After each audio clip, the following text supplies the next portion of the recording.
Hello there, legends. Today I wanted to go over my favorite raider build currently in Nightreign that's going to help you and your teammates glide through every expedition like a hot knife glides through friggin' butter. Raider for me personally is arguably one of the strongest and most enjoyable characters to play in the game. If Heroine was a character in Nightreign, it would be Raider for me 100%. You're able to play very aggressively with all the defense and stance breaking he does bring to the table. And you actually have a decent weapon selection to choose from. Have you guys seen how many legendary great axes and hammers and great swords and colossal weapons there are? Man, it sure is good playing a Raider or Wilder, huh? And let's be real, nothing raises those testosterone levels more than swinging two giant colossal weapons right in the friggin' boss's face. So if you've never played Raider or you're just looking for a different Raider relic setup, so hopefully this video can help you out so you can stop sucking and hopefully start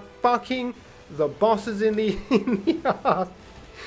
Yeah, I'm not sure if that landed the way I wanted it to, but whatever. So I don't think I need to explain how Raider works. I think we're all big boys here that hopefully can read. It's all pretty self-explanatory in my opinion. There's not really too many characters that are like overly difficult to play. One big tip though with Raider for anyone that doesn't know this, Retaliate will pretty much tank through everything in the game. And it's a great way to get your stamina back as well, so you can just keep that pressure up on the enemy. Don't give him an inch of breathing room. See, look, we're running out of stamina. We'll just use Retaliate. Boom, stamina all back. And then we can just keep jump attacking. It's just that simple. I feel like most people know this, but just in case you didn't, you're welcome. Now let's move on to the relic setup. This is the main thing people are going to want to see. It will be time-stamped. I don't care if you jump to this point to get this information. Doesn't bother me. As long as this information helps you out, that's all I care about. These two relics here come from the new signboard shop. So these are very easily obtained just through the shop. So you don't have to wait till RNG blesses you from above or something. You can just buy these from the shop. They are pre-crafted relics, which is very handy. So we got the Grand Burning Scene and the Grand Luminous Scene. So we'll talk about this Burning Scene first. It's going to improve our stance breaking while wielding two armament. We're always going to be prioritizing having two great axes, two colossal weapons. We're always going to be power stancing so we can get the bonus from this relic. We got stamina recovered with each successful attack, and we also have endurance +3. The endurance and the stamina recovery with each successful attack is very nice. This again allows you to apply more pressure without having to worry about your stamina draining so quickly, and it just helps your team to be even more aggressive, and it helps you to be even more aggressive in solo as well. Now I did just recently talk about this relic, so I'm not going to go over it too much again, but this is a very, very strong relic that you can get from the signboard shop. Your attack power is going to permanently increase for every Everjail boss you defeat, and you're going to start off with a key already in your inventory, so you can just go straight to an Everjail and clear it out. You get a 5% attack bonus. You want to try and clear out as many Everjails as you can, and your character will seriously feel like a Giga Chad with 35 plus additional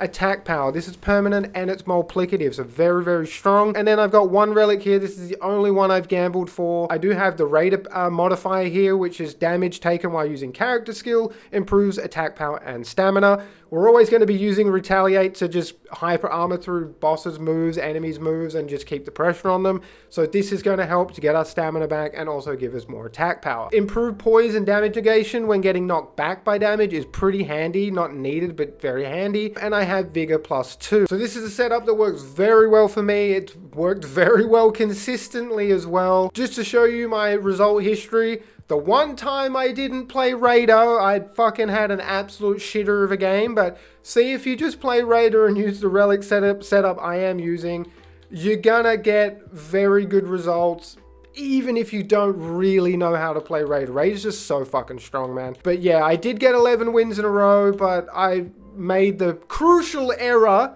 of not playing Raider, and that's when we lost. So just goes to show that either I'm really good at Raider, which I don't think I am, or Raider is just like an S tier character, which I definitely think it is. Now I'm just going to quickly show you some weapons you guys should definitely look out for. The great swords here, if you can find the grafted blade, insanely strong weapon, probably the strongest weapon in the game. Just kill a whole bunch of ads. You'll be getting a permanent stat increase, and it is absurd. You literally turn into the boss. So power stancing colossal weapons are going to be really good if you want to stance break as many enemies as possible. You're going to have the best stance breaking when you're power stancing colossal weapons, obviously. My favorite category is the great axes. Great axes are just, they're so good. They have really good poise damage as well as being like reasonably quick in comparison to like colossal weapons. This winged Drayhorn is very, very strong because it's going to lower the enemy's damage reduction by like 10-15%, so you're just going to do 10-15% more damage. It really makes me stiffer than a plank of wood when I see this bad boy pop up in the boss rewards.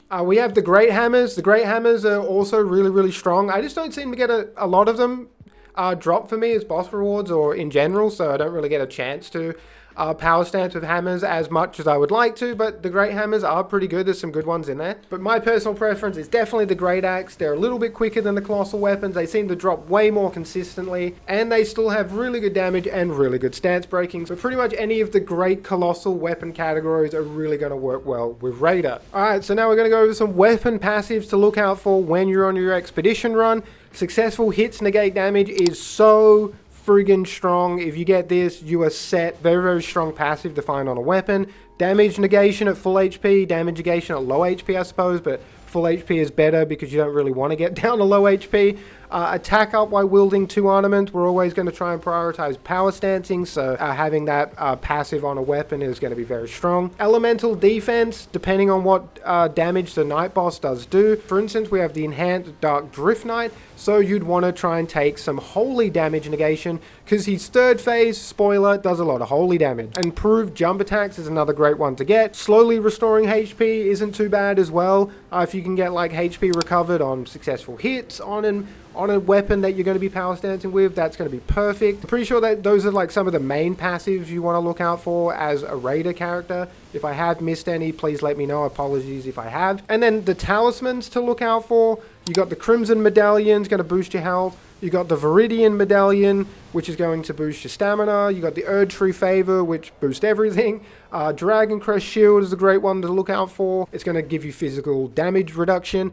I find that the Dragon Crest seems to spawn a lot in the merchant shops, so check the merchant shops. If you have the runes, buy it. It's a pretty strong talisman. And if you are looking to improve your damage, you can look out for the Axe Talisman. The Clawed Talisman is very good because that's going to improve our jump attack. The Winged Sword Insignia, it's going to improve your attack for each successive attack. Same with the Millicent's Prosthesis. Godskin Cloth is going to give you HP on successful attack. And then also the Bull Goat Talisman. I did forget this is going to increase your poise, which is another very solid defensive talisman. And then last but not least, the Dormant Powers I would try and prioritize is Stance Breaking.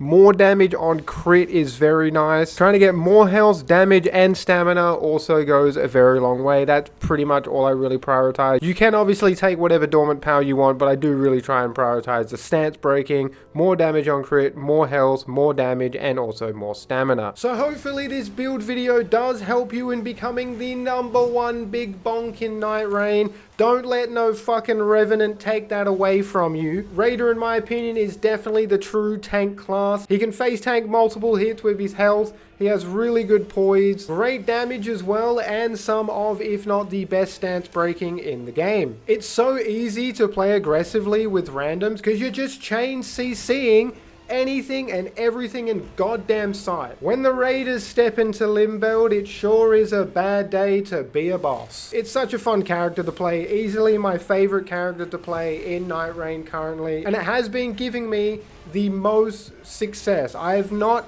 got this many win rates in a row until I started playing Raider, and I think that says something. And also, you have to let me know down in the comment section below, are you using this Raider Relic setup, or are you using a different Raider Relic setup? I want to know.